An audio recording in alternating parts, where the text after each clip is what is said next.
Food always has value, whether it's given to somebody or it's walking away. Today, our Fempreneur on the Fempreneur Amplify, brought to you by Alien Asia, we'll be meeting an entrepreneur, a female entrepreneur who will be telling us about her business, which is in catering, sharing her story, giving us her vision for the future, and why not giving us some advice to pick up from or a lesson to take home. I'm happy you are with me today on another episode of the Family Amplified. Thank you. Hello, my name is Eposi Courage Etengene Bird.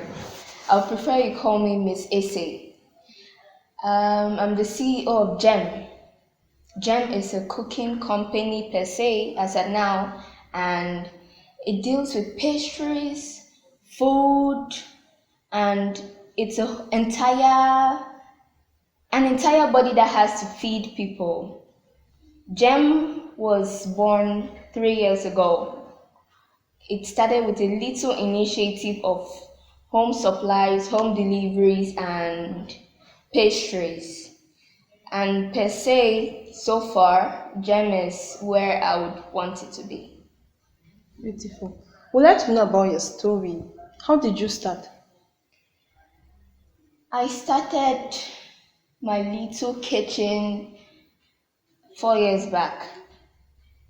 More of it was to just make money out of what I was doing because I mastered the craft of cooking and also earning, and I'm a lover of money. So I decided to put the passion into the economic system.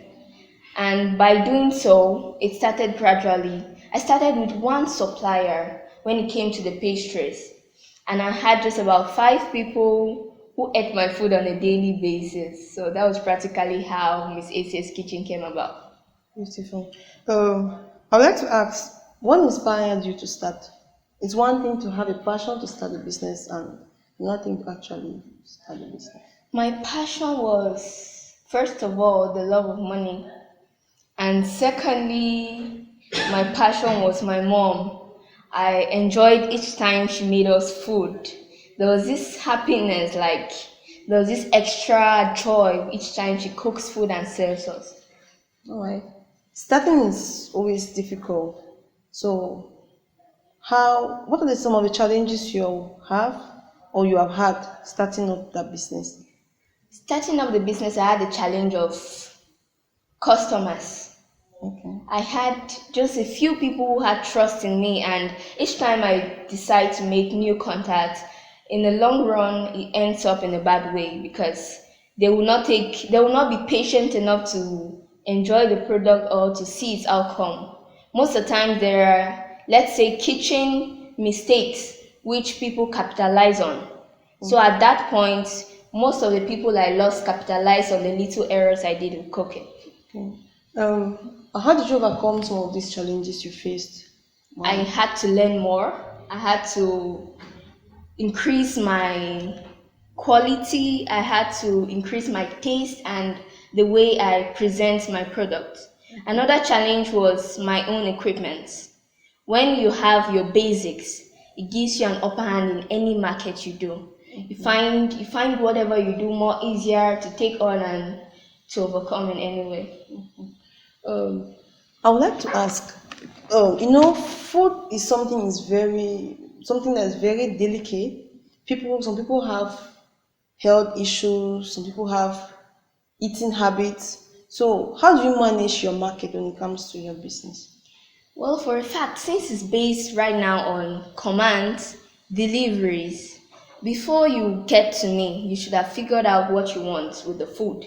You should have told me maybe I don't eat pepper, I don't eat salt, I'm a vegetarian, something. Your standard of eating and probably what you want, you should be very open and straight with it, leaving no detail out so that I deliver just probably what you enjoy and ask for more. They say customer service is key. Would like to know what are you doing to augment customer service? Let's say every month there's an extra bonus for every customer. Okay. Diligent customers who come frequent, If you're not constant or consistent, you don't get to enjoy it. Let's say for the customer service, being polite is one of the things, but people enjoy when you have extra goodie bags for them. So Okay. there's a little twist in the gifts and so on. So you're trying to say people should stop cooking and keep on buying from you because you're talking Exactly. about always constant and talking about consistency and all of Yes. that. Okay, we'd like to know, as a woman, what do you think about female entrepreneurship in Africa or particularly Cameroon? Female entrepreneurship is something which is evolving very fast, and in less than no time, let's say women rule the world because I see future potentials. Gone are those days where you find a woman just sitting around and waiting for a man to give her money to probably buy a shoe, do her hair, fix herself up. Right now, we're trying to do our own stuff, more like we call it being your boss lady. Okay. We'd like to, in very few words, tell us about yourself, the things you like, some of maybe the challenges that you have faced growing up as a woman, and really what inspired you to start up a business. Well, I'm from a family of three. I'm a twin with an elder brother, and I was raised by a single mom. Powerful. So her strength brought a lot of open doors per se. I've never been alone, let's put it that way. I cannot say I've suffered because my mom has practically given me all the support I'll need. She was actually the first person to give me any capital I'll ever need for any business. And concerning the challenges, I've had challenges getting my own stuffs, owning your own things, like with the catering services. What I do right now, if I have a catering command, maybe a birthday, wedding, I rent. That has been the biggest challenge. I hate sharing my money, so about 40% has to go to somebody else, so it's kind of icky. So I just try as much as possible to cope with it for now until things get to balance. All right. I'll go for my tricky questions before I ask any other further question. There's somebody who said you are not done cooking until something is done. Finish us that statement. For that, I don't know. Boom. That is the part I like. I'll spare her, or should I say it? You are not done cooking until your kitchen is clean. Cleanliness in cooking is very important. Cleanliness in everything is very important. Since you failed our first question, you cannot live without answering the second, without answering our tricky question. So we have another one for you. Okay. We would like to ask, how long do you use your toilet before you wash it? To be honest, 1 week. Are you serious? All right, though. As you say, we'd like to know what, how do you see your life now you have a business to when you did not have a business? When I didn't have a business, it was a little bit challenging, not very much because my mom always loved when you come to her for your stuff. She wants to be in your business and it was nice. So it wasn't much of a challenge, but I didn't get the class of things I would want. But as at now, I think I can afford practically everything I need and want.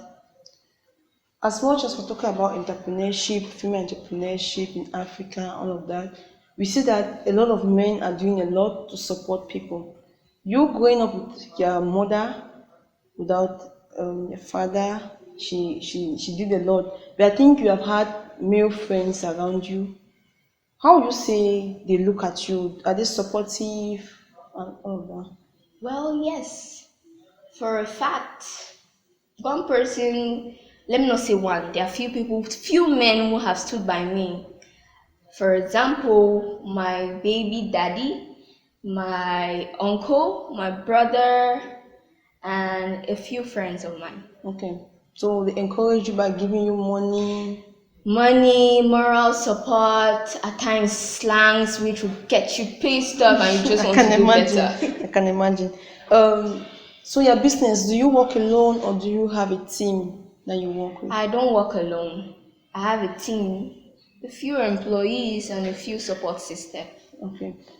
Very important as a lady, How you treat employees sometimes tell the way how you treat your children. So we want to know, how is your working relationship with your employees? I'm harsh, but that doesn't mean I'm not sweet to them.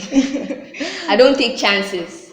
The little time you give, the least space for disrespect, trust me, it's coming back with full energy. Okay. But that doesn't mean my employees get to suffer. I treat them like my siblings. The same way I'll discipline my sibling is the same way I'll discipline my employee. All right. Very bold. Would like to know your plans or where you see yourself in the next, let's say, 3 to 5 years. Damn, the future is bigger. It's pregnant, but I see something big. I see a whole Miss Ace's kitchen everywhere you go. I see people running away from their wives. They're cooking and, you know, being served by Miss Ace's kitchen. Um, when you say that, I would like to ask you, we're in Cameroon and there are a lot of restaurants already running. There's a lot of catering service already going on.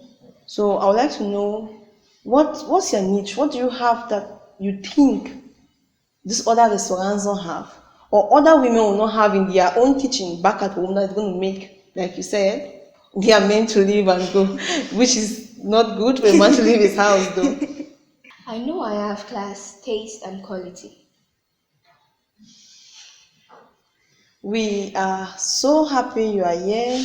We are glad with your boldness, with you sharing your story, and we feel that you're going to inspire more if you leave some words directly to somebody who is watching this. So, whether it's to a man or it's to a lady, what do you have to say? You can be particular.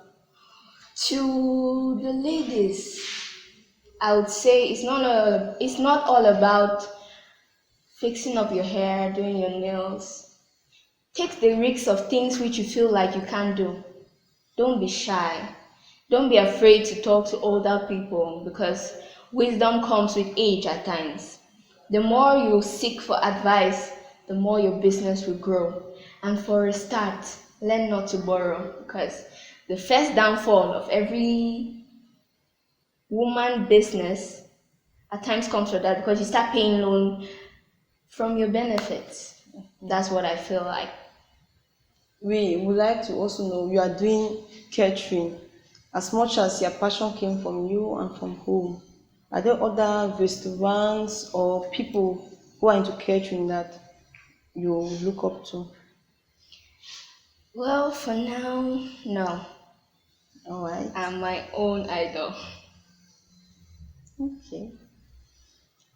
It was another very exciting moment with you here on another episode of the Fempreneur Amplify, where we bring to you the stories, the visions, the life expectancy of female entrepreneurs in Cameroon to inspire other women to start up something, to have a skill. And it's always a pleasure to have you on set with us. I'm your presenter, Eyele Etia.